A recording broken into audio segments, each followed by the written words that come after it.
Buonasera, i titoli di Sicilia 24.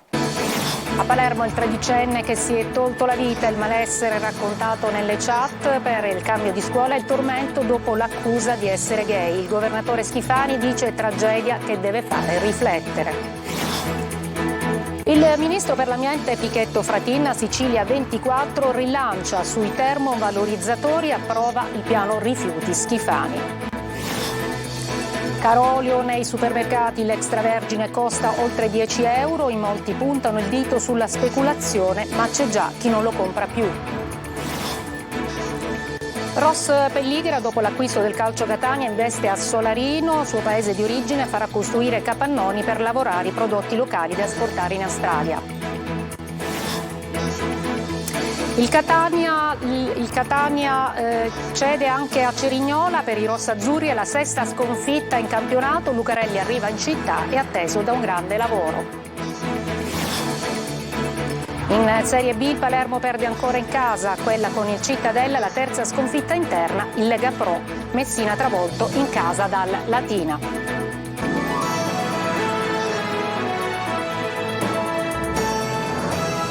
Buonasera, gli avrebbero detto anche gay e deriso per il suo orientamento sessuale nelle chat il tormento del tredicenne palermitano che si è tolto la vita vittima di bullismo. Il governatore Schifani dice tragedia che deve fare riflettere. Sentiamo Marco Gullà. Si sarebbe suicidato perché vittima di bullismo, lo avrebbero deriso, offeso per il suo orientamento sessuale, gli avrebbero detto gay. Così sabato scorso un ragazzino di 13 anni si è suicidato a Villa Grazia di Carini, in provincia di Palermo. Un gesto estremo su cui stanno indagando la procura e i carabinieri. I genitori non erano presenti al momento del gesto, lo hanno trovato già privo di vita in serata, al loro rientro. Il tredicenne, che era alunno della scuola media Vittorio Emanuele Orlando di Palermo, potrebbe essere stato bullizzato e bisogna accertare se ci sia un nesso di causalità fra la pressione psicologica e il suicidio. Nelle chat fra compagni e genitori si fa riferimento al fatto che il bambino fosse stato preso di mira per il suo orientamento sessuale. 2 fascicoli sono stati aperti dalla procura per i minorenni e dalla procura ordinaria di Palermo per istigazione al suicidio. Sono stati sequestrati il cellulare e il computer della vittima per accertare se il ragazzo sia stato deriso e chi l'abbia preso in giro fino a esasperarlo. Secondo quanto si apprende, già in passato la dirigente scolastica avrebbe segnalato alla famiglia il disagio del ragazzo, sconvolti i compagni della vittima che torneranno tra i banchi dopodomani. Domani infatti parteciperanno ai funerali che si svolgeranno al cimitero dei Rotoli. Sulla vicenda interviene il governatore Schifani. La tragedia ci deve fare riflettere su tutto ciò che la regione può e deve fare per prevenire e contrastare i fenomeni di bullismo. Non lasciate soli questi ragazzi, è l'urlo di dolore e al tempo stesso l'appello ad una società indifferente dei genitori di Chila Campo, la ragazza 33enne di Ribera in provincia di Agrigento, morta di overdose. Oggi, nel giorno dei funerali laici della giovane, i genitori hanno pubblicato sui social una lettera aperta indirizzata al paese, alle istituzioni e alla società intera. Un invito a guardare oltre perché i ragazzi non pensino che la droga sia una via d'uscita, un modo per superare i momenti critici della vita. Il ministro per l'ambiente Pichetto Fratin a Sicilia 24 rilancia sui termovalorizzatori e respinge le polemiche sulla lobby degli esperti. L'intervista è di Luca Ciliberti. Sì ai termovalorizzatori. Il ministro per l'ambiente Gilberto Pichetto Fratin da Catania rilancia il piano rifiuti Schifani. Ma nasceranno sicuramente, dove nasceranno sarà una valutazione della regione, della realtà quindi siciliana. Bisogna assolutamente farlo, così come bisogna prima il termovalorizzatore mettere a punto una differenziata come si deve, perché anche dalla differenziata dipende il nostro futuro. La materia prima seconda è il giacimento nazionale di minerali rari. Il ministro respinge al mittente le polemiche che lo coinvolgono. Tra i 50 nomi indicati dai ministri Pichetto Fratin e Casellati nel nuovo piano energetico ci sarebbero molti esperti che hanno lavorato con lobby importanti. Non ci sono particolari polemiche, ci sono, possono esserci opinioni diverse, ma non vedo questioni di polemica nel modo più assoluto. Fondamentale infine per il ministro è guardare al futuro spostando l'attenzione sulla transizione energetica. È cambiato il mondo, ci rendiamo conto che dobbiamo assolutamente decarbonizzare, quindi abbiamo un nuovo modello di energia che deve essere rinnovabile, fotovoltaico, eolico, geotermico, io sostengo anche nucleare, poi in futuro, non nell'immediato, e pertanto un qualcosa di più pulito ma che serva a consegnare il mondo alle nuove generazioni meglio anche di come l'abbiamo ridotto d'oggi. Caro olio, sale il prezzo dell'extravergine d'oliva, i consumatori lo comprano sempre meno, in molti puntano il dito sulla speculazione, altri non lo ritengono più una priorità nella lista della spesa. Tonino De Mana. A peso d'oro, tanto da essere venduto ad oltre 10 euro, in alcuni casi anche 12 euro al litro. Il caro olio, complice la siccità che ha colpito duramente la Spagna, maggior produttore di olio al mondo, ha pesanti ripercussioni sulle tavole dei siciliani, costretti sempre più a centellinarlo. Nei carrelli della spesa la bottiglia d'olio extravergine non è più la priorità. La conferma arriva sentendo alcuni consumatori appena usciti dal supermercato. È impossibile. Bisognerà centellinare anche l'olio adesso. Io lo prendo fresco, a questo punto 9,50 euro. Non ha comprato l'olio? No. Perché? No, perché è caro e comunque ho gli alberi e lo facciamo noi a casa. No, olio no, non si può comprare l'olio. Troppo. Mi rifiuto di comprare quello al supermercato, a questo punto prendo quello padronale. Tutti i prezzi che sono lievitati sono frutto della speculazione. L'ombra della speculazione, ma non solo, visto che la siccità ha praticamente ridotto del 40-50% la produzione e l'acqua resta solo un miraggio. Il problema è che manca la produzione, quindi se i prezzi sono alti è dovuto a questo. Non piove, continua a non piove. Guardate questo olivo irrigato, quindi che ha preso acqua, e guardate questo non irrigato, quindi siccitoso. Da qui deriva il 50% in meno di olio. È andata meglio a questo produttore?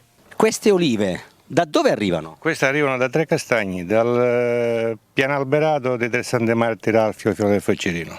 Sembrano abbastanza piene. Sì, perché fortunatamente dalla nostra parte ha piovuto. Ma è soltanto un caso isolato. Così il prezzo dell'olio schizza verso l'alto e scivola sull'onda della speculazione.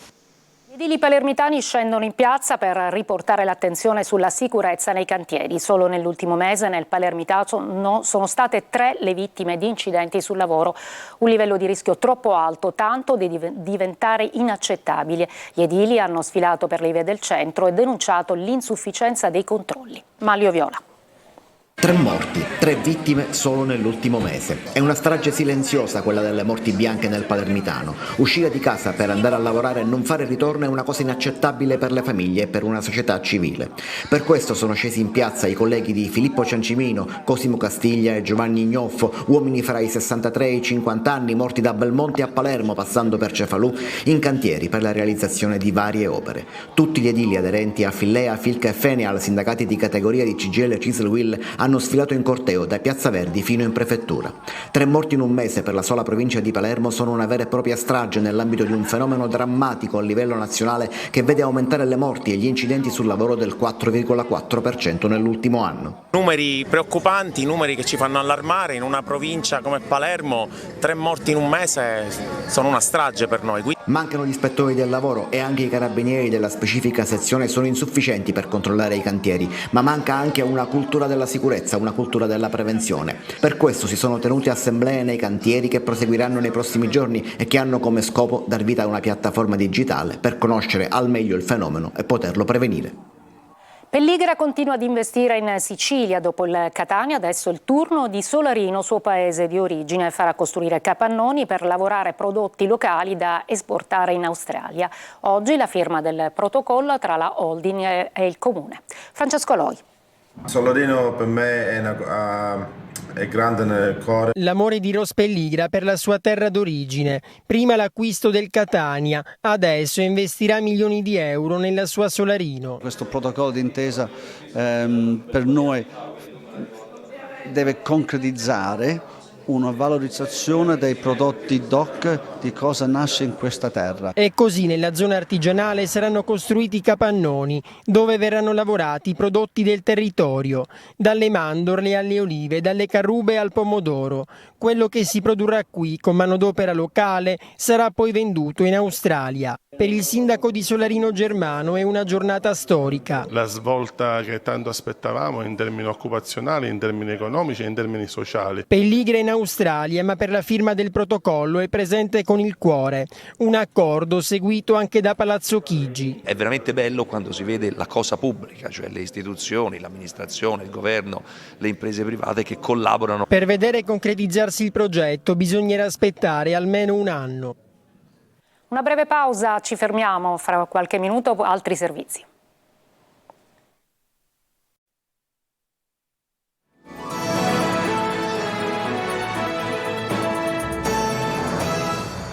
Qual è lo stato di avanzamento dei lavori dei fondi del PNRR in Sicilia? La CISL regionale chiede un confronto alla regione, impegni disattesi, dice, è anche mancato monitoraggio delle risorse. Luca Ciliberti. Dopo 2 anni dall'avvio del PNRR in Sicilia, qual è lo stato di avanzamento dei progetti e dell'utilizzo delle risorse? Il segretario generale della CISL Sicilia, Sebastiano Cappuccio, chiede chiarezza al governo Schifani e sottolinea la necessità di trasparenza per quello che definisce un nodo cruciale per il futuro della Sicilia. I fondi del Piano Nazionale di Resilienza che riguardano la nostra regione e che determineranno importanti momenti di sviluppo sui temi centrali delle infrastrutture, della sanità, dell'energia, della scuola, dell'università, della ricerca, della pubblica amministrazione. Quali progetti, quali imprese saranno interessate? Quali saranno le ricadute economiche e occupazionali sul territorio? Per dare e avere queste risposte, la Regione siciliana aveva sottoscritto un protocollo d'intesa con CGIL, CISL e UIL e con l'ANCI per avviare azioni condivise di monitoraggio attraverso uno specifico tavolo tematico e far partire la sigla dei protocolli di legalità nei territori. Ma il tavolo non si è mai riunito. Il tavolo ha bisogno di riunirsi, ha bisogno che il confronto si acceleri, perché con queste risorse noi potremo essere nelle condizioni di ridisegnare un nuovo percorso di sviluppo della Regione. La CISL Sicilia inoltre sottolinea la necessità di operare in tempi brevissimi per scongiurare il pericolo definanziamento.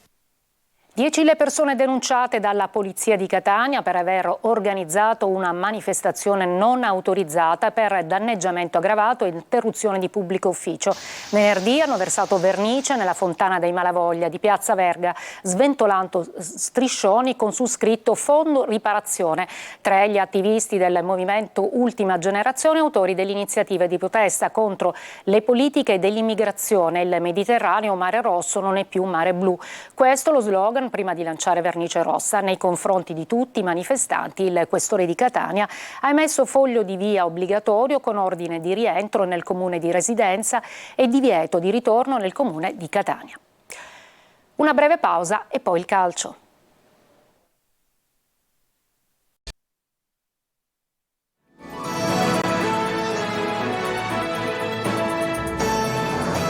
Per il calcio a Cerignola, 6ª sconfitta in campionato per il Catania, squadra che nonostante il buon avvio crolla anche psicologicamente.